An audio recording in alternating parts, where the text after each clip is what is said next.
Oi, sejam bem-vindos. Aqui é o pastor Ronaldo, da Igreja Presbiteriana do bairro Santa Cruz.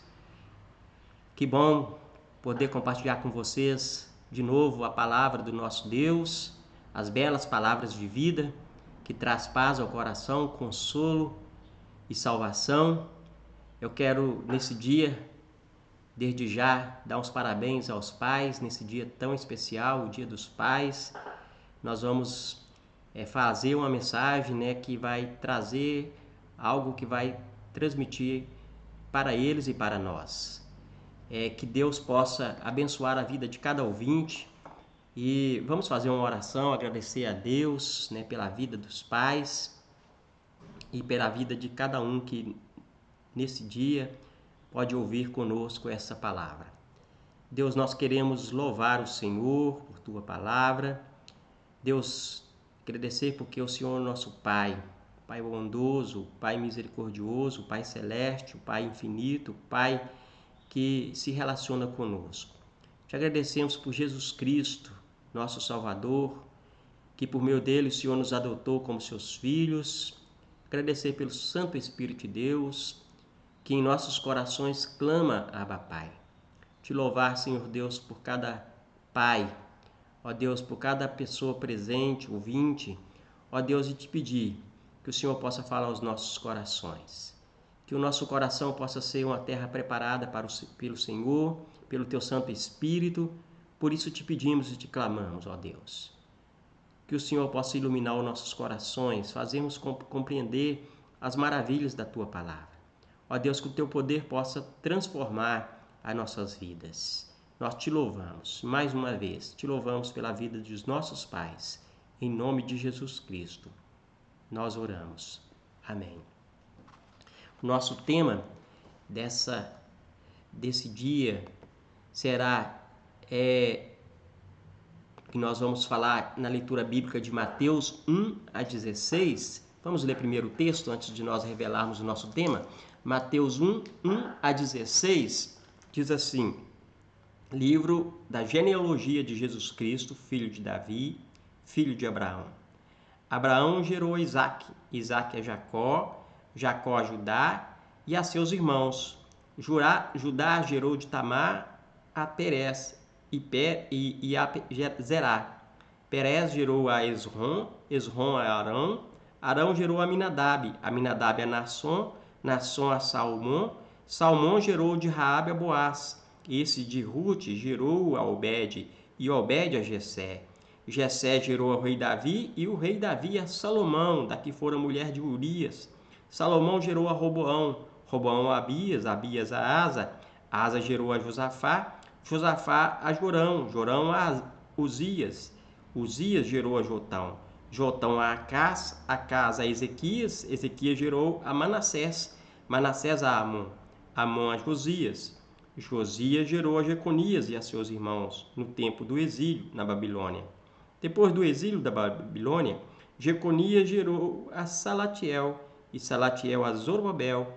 Zorobabel gerou a Abiúde, Abiúde a Eliaquim, Eliaquim a Azor, Azor gerou a Sadoc, Sadoc a Aquim, Aquim a Eliúde. Eliúde gerou a Eleazar, Eleazar a Matã, Matã a Jacó, e Jacó gerou a José, marido de Maria, da qual nasceu Jesus, que se chama o Cristo. Jesus que se chama o Cristo. Nosso tema, então, será nesse dia o seguinte tema: Deus revela sua soberania na vida de nossos pais. Deus revela sua soberania na vida de nossos pais.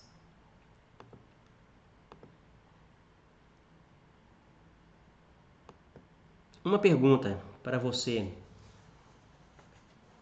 Quem é o pai do seu pai? Pensa um pouco. Talvez não seja muito difícil a gente tratar até a terceira geração. Mais para trás, a gente vai complicar um pouco. Outra pergunta que eu vou te fazer. Pense comigo aí. Se Míquel fosse resgatado do passado, Jonas não existiria. Não tem nada a ver com a Bíblia essa pergunta que eu fiz. Essa é uma série, né, muito famosa da Netflix que nós vimos e trata então dessa pergunta: se Míquel fosse resgatado do passado, Míquel era o pai de Jonas e também tio no presente. Míquel, entrando numa caverna, ele se perde no passado, em 1986. E Jonas, conseguindo viajar também pela mesma caverna, encontra com Míquel. E chegando lá, ele percebe que se ele resgatar Míquel de lá, ele não existiria. E nós sabemos que essa série, ela tem uma visão da história, uma visão não linear, como a Bíblia apresenta, mas uma visão cíclica, né? Aquela visão de Nietzsche. Nietzsche afirmava, filósofo Nietzsche afirmava que do eterno retorno, não é? A visão cíclica da história. Nada há como mudar o passado. Você é escravo dos seus desejos. E de forma didática de dizer, Nietzsche queria dizer o seguinte: viva o seu presente da melhor forma para que não venha se arrepender dele, pois não há como mudar o passado. Né? Porque se pudéssemos voltar ao passado, nós voltaríamos à mesma situação daquilo que a gente estabeleceu no presente. Ou seja, o início é o fim é o início. Essa é uma palavra que está sempre na série lá. O fim é o começo. Na visão niilista de dar, a vida não tem sentido, não tem propósito. Mas a visão bíblica é diferente. A visão bíblica, ela é linear, ela tem sentido. E se eu lhe perguntasse de novo, quem é o pai do seu pai?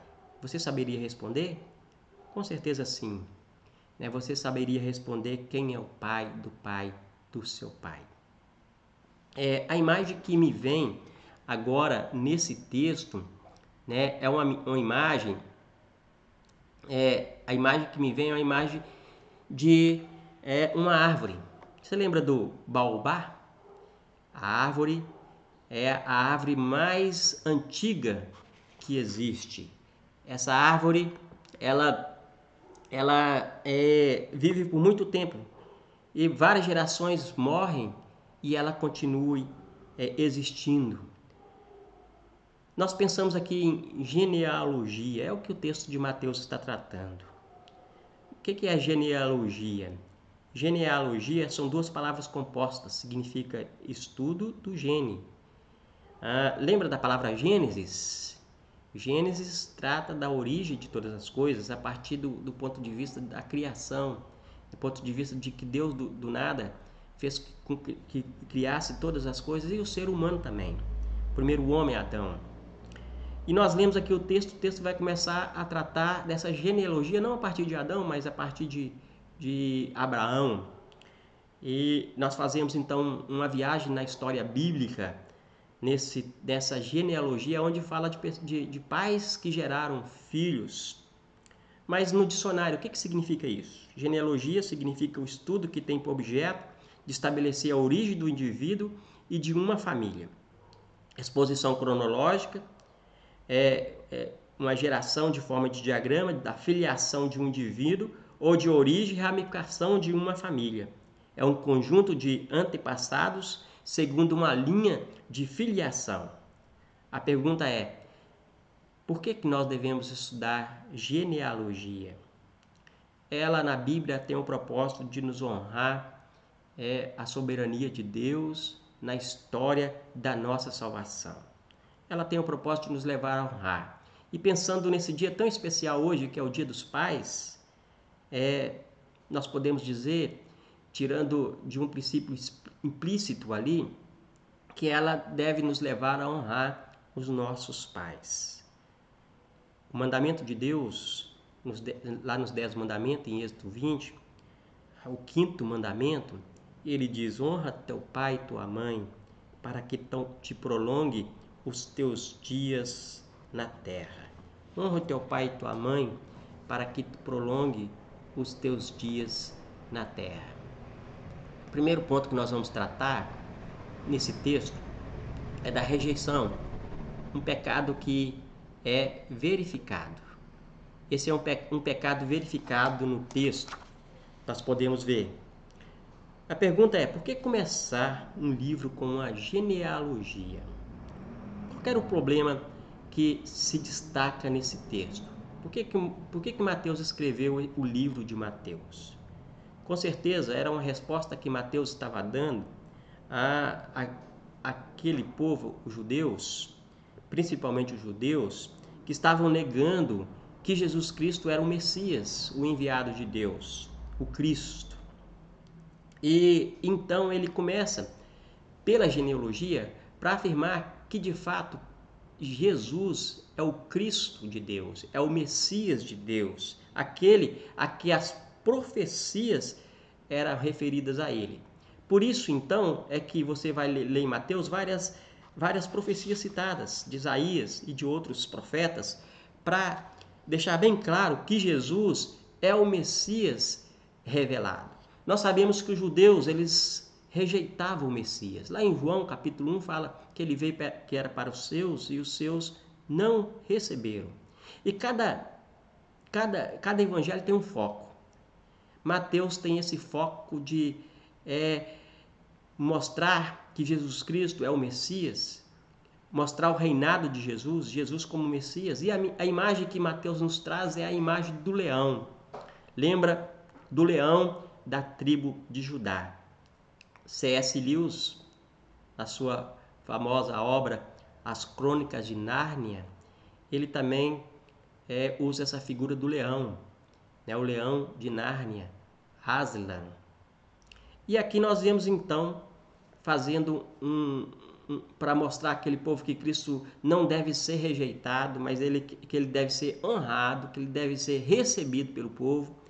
Ele vai fazer uma viagem no tempo. Ele vai fazer uma viagem no passado. Mas antes de a gente fazer essa viagem, duas pessoas são destacadas nesse texto, Abraão e Davi. Por quê? Abraão, o pai dos judeus, o pai da nação judaica. Paulo, mais à frente no texto, vai dizer que os verdadeiros filhos de Abraão são os filhos da fé, aqueles que foram adotados como filhos por meio de Jesus Cristo. Davi é o rei dos judeus. E nós sabemos que o propósito de Mateus era mostrar que Jesus é o filho de Davi. Ele é aquele esperado, que Davi havia mencionado. Abraão é pai de Davi e Davi é rei. E Abraão, como Davi, são pais de Jesus e Cristo, o Messias.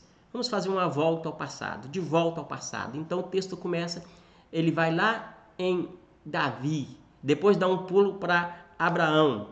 Leia o versículo de novo, versículo 1. Livro da genealogia de Jesus Cristo, filho de Davi, filho de Abraão. Então ele faz uma volta no passado. E do passado ele faz uma volta ao futuro. Então 3 pessoas são destacadas aí: Abraão, Davi e José. Quem são esses pais? Nós não vamos mencionar a cada um deles, mas destacando esses 3 principalmente: Abraão, o pai da fé; Davi, o rei e pastor de Israel; José, o pai de Jesus Cristo, não o pai natural, mas um pai que recebe Jesus Cristo como o seu filho, porque Jesus Cristo nasceu da Virgem Maria por obra sobrenatural do Espírito Santo. Esses pais, tanto Abraão como Davi e como José, eles são pecadores. E todos esses, né, que levaram o Messias, eles foram rejeitados por sua geração, como Cristo. foi rejeitado por sua geração. Desde Abraão até José, todos eles foram rejeitados. Todos eles foram rejeitados. Então nós vemos aqui esse problema, o pecado, a rejeição. Por isso Mateus foi escrito. Mateus foi escrito com esse propósito. No segundo ponto que nós vamos destacar, nós vamos falar da rejeição de um pecado a ser tratado agora em nossa geração. Um pecado a ser tratado. É um pecado a ser tratado. Vejam então que aqui um problema destacado, a rejeição do Messias. Qual que é o nosso problema? O nosso problema é rejeitar os nossos pais. Por que nós podemos rejeitar a nossa história? Por que nós rejeitamos a nossa história? Nós podemos pensar a rejeição de nossa história por muitos fatos. Talvez você teve um pai abusivo. Você teve um pai ditador, autoritário. Talvez você teve um pai muito light, né? Deixou as coisas acontecerem.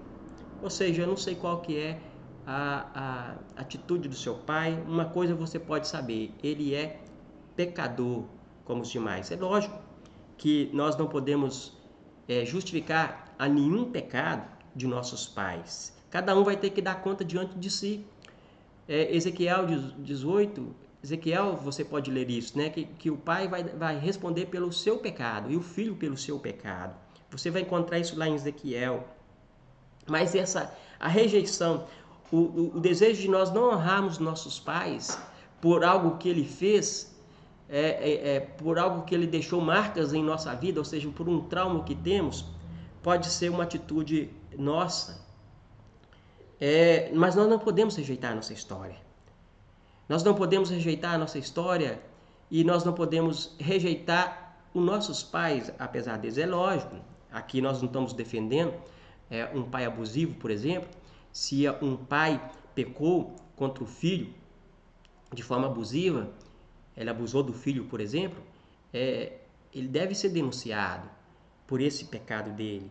E ele vai sofrer consequências. Se ele não for pego no seu pecado, Deus com certeza vai, no tempo, vai julgar essa pessoa, vai trazer o juízo sobre ele.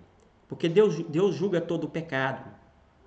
Mas por que nós não podemos rejeitar a nossa história?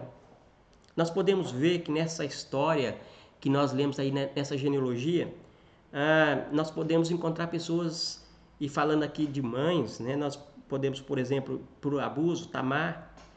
Você lê a história de Tamar lá em Gênesis, você vai ver como é que ela sofreu abusos, mas ela que deu, ela está na história, né, porque ela gera de Judá, Judá gerou de Tamar, a Perez, ou seja, trouxe um filho que vai ser da linha messiânica. Mas e se Tamar não estivesse nessa linha messiânica? Jesus Cristo não nasceria. Talvez por pecado. Toda geração pecou. A Bíblia fala que não há justo nenhum sequer. Mas havia apenas um ali, entre aquela genealogia que Mateus destaca, que é Jesus Cristo, o Filho de Deus. Ele nasceu sem pecado porque ele não nasceu de José. Ele nasceu por obra sobrenatural do Espírito Santo. É isso que o texto vai falar logo mais abaixo. Talvez a gente pode rejeitar a história dos nossos pais por perseguições familiares. Nós vemos que Davi, entre outros, sofreram perseguições por traumas. Quantas histórias que nós podemos ver nessa genealogia, né, em que podemos dizer, olha, rejeitar toda a história passada por isso. Quem é culpado da história ser assim? A justificativa freudiana, quando você faz uma psicanálise, você vai ser levado até o dia do seu nascimento, né, e você vai começar a ver a sua história passada por uma análise e, de certa forma, acabam justificando os nossos erros na conduta dos nossos pais. Isso tem sido assim desde o princípio, né? Quando Adão, nós tentamos justificar o nosso pecado, quando Adão é pego em seu pecado, Deus fala: onde estás, Adão?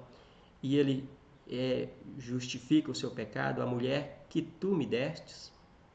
Ou seja, o pecado, quem é culpado é Deus, né? O Deus, o Criador, o nosso Pai.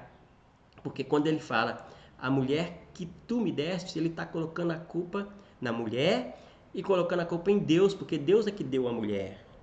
Ou seja, da mesma forma Eva, ele vai justificar, né? Foi a serpente que tu criastes que me enganou.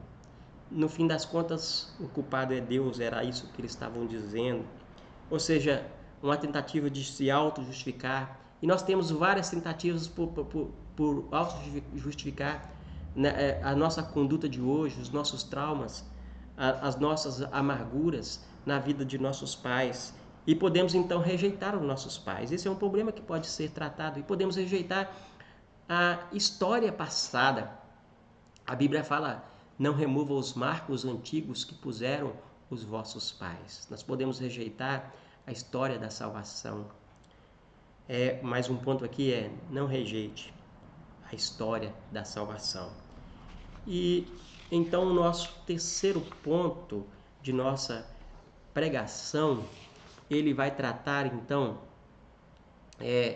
de mais um ponto que tem a ver com aquilo que nós queremos fazer com nossos pais hoje: a honra. Honra que é revelada nesse texto, a graça soberana de Deus é revelada. Honra, a graça soberana de Deus é revelada nesse texto. Qual que é a resposta de Deus? Qual que é a resposta de Deus à rejeição? A resposta de Deus, nós verificamos nesse texto, é a sua graça. A graça de Deus é verificada ali. E então nós podemos perceber que a resposta de Deus é a graça soberana dele. Nós podemos perceber nesse texto que a soberania de Deus, a providência de Deus guiou toda aquela história. Apesar do pecado deles, apesar do sofrimento que eles passaram, da rejeição que eles sofreram, do pecado que cometeram, ainda que Deus não seja o autor do pecado deles e não é culpado pelo pecado deles, Deus está no seu santo trono e ele dirige a história. E a história, ela tem um início, ela tem um fim. Aqui nós podemos perceber nesse texto o quanto que Deus fez com que a linha ela pudesse ser preservada. E a resposta de Deus é a graça de Deus. Quem é o Cristo? O Cristo é da linhagem de Judá. E é isso que está tratando aqui nesse texto. Cristo é judeu. Cristo é o Messias. E devemos aceitar Cristo, a fé no Messias, o Filho de Deus. E toda a história, se nós tirarmos um personagem dessa história, se nós tirarmos Abraão da história de Jesus, Cristo não nasceria. Se nós tirássemos Judá, Judá e da história de Tamar, que foi abusada, nós tiramos Jesus Cristo da linha messiânica. Jesus Cristo não nasceria. E nós devemos aceitar a história e devemos aceitar aqui que Cristo, soberano, na sua graça, ele dirige a história de cada um. Ele dirige a história dos nossos pais. A resposta de Deus ao mundo é que ele é o Cristo das nações. Porque vocês perceberam que na linhagem de Jesus Cristo há pessoas gentias, ou seja, estrangeiras. Nós encontramos aí Raabe. Jesus então tem sangue, não só judeu, mas tem sangue gentio. Nós encontramos a mulher de Urias, que Davi pecou, né, e tomou como sua esposa. E nós temos aí a Ruth. São 3 mulheres que nós encontramos nesse texto, né? Então, Tamar, tem 4 mulheres: Tamar, a Raabe, a Ruth e a mulher de Urias. Então nós encontramos 3 mulheres que Deus tratou e colocou na linha messiânica duas delas, né? Duas delas dos gentios. O que isso nos ensina? Primeiro, que nós não devemos rejeitar a nossa história. E se o seu pai não nascesse? E se o seu avô não nascesse? E se, né? Então, você deve olhar que Deus ele dirige cada ponto da história, a cada cruzamento, né? O casamento do seu pai com a sua mãe. Ou seja, entenda que nós estamos sendo guiados por um Deus soberano, um Deus providente. Cristo é rei.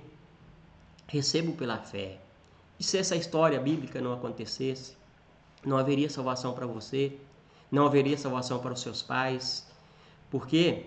Porque Jesus Cristo não nasceria, mas ele nasceu, porque Deus é Deus soberano e nada pode impedi-lo, nada pode ir contra a sua mão, nada pode parar a sua história. A história foi escrita antes da fundação do mundo, como diz no Salmo 139, todos os nossos dias foram escritos e determinados no livro da vida. Essa certeza na soberania de Deus e na graça de Deus na vida dos nossos pais, dirigindo os nossos pais, apesar deles, e com certeza terão que dar conta, responder pelos seus pecados, e nós pelos nossos diante de Deus, mas a certeza de que Deus ele está dirigindo em sua soberana graça para nos trazer o Cristo, o Filho de Deus, e todo aquele que tem fé em Jesus Cristo, esse será salvo. Receba Cristo pela fé, receba o Messias, receba-o como seu rei.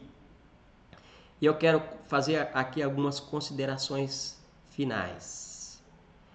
Voltando de novo àquela série. Se Míquel fosse resgatado do passado, Jonas não existiria. E se seu pai não nascesse, e se seu avô não existisse, não haveria você. Então honra os teus pais, honra a tua mãe, para que prolongue os teus dias na terra. Honra o teu pai, valorize a sua história. E se há um abuso, tenha coragem, né, de denunciar para que o seu pai sofra a consequência do erro dele. Mas não guarde amargura no seu coração. Peça a Deus que trabalhe no seu coração. Peça a Deus para colocar perdão, porque Ele nos perdoou no sangue do Senhor Jesus Cristo, por meio do seu sangue do Senhor Jesus Cristo. Honra a tua história, valorize a sua história, valorize a soberania de Deus, agradeça a Deus por sua providência. Se Cristo não nascesse, não haveria o Messias, não haveria rei, não haveria representante para nós. Adão é o nosso representante, porque dele todos nós nascemos em pecado, e Cristo é o nosso representante, porque ele se representa nós diante de Deus, Deus homem. Não haveria rei, não haveria representante, não haveria salvação para os nossos pecados se Cristo não nascesse. Honra a Cristo, receba-o pela fé. A Bíblia fala que todos aqueles que o receberam, lá em João 1, versículo 12, deu-lhes o poder de serem chamados filhos de Deus, a saber, aqueles que creem no seu nome. Vamos orar, agradeça a Deus, receba a palavra de Deus em seu coração e creia no Cristo, naquele que foi enviado para a nossa salvação. Deus, nós te louvamos por tua palavra, te agradecemos por cada ouvinte, mais uma vez te agradecemos pela vida de nossos pais, te agradecemos porque o Senhor é Deus soberano sobre a história. Ó Deus, que o Senhor possa aplicar a tua palavra na vida de cada um dos nossos irmãos, irmãs e ouvintes. Em nome de Jesus Cristo, nós te louvamos. Dá no nosso coração honrar os nossos pais, honrar a palavra do Senhor, Deus, a história do Senhor, a história da salvação. Nós oramos em nome de Jesus Cristo. Amém. Deus abençoe a sua vida. Se inscreva em nosso canal e te agradecemos por isso. Assim nós encerramos essa transmissão. Boa noite a você, bom dia, boa tarde. Obrigado. Amém.